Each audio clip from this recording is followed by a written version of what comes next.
nag-aantay kung ano nang next upang aking utak ay maset. O ano ba nadarama?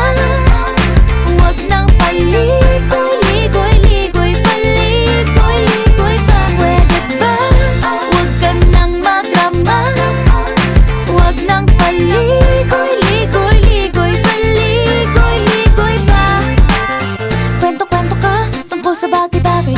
Pag-usapan naman natin tayo medyo bagay. Ngunit mabagal ka, di mo maisipin sa bagay. Kunting tiis na lang, malapit na akong magbabay. Ano ka ba naman? Ganyan-ganyan na lang.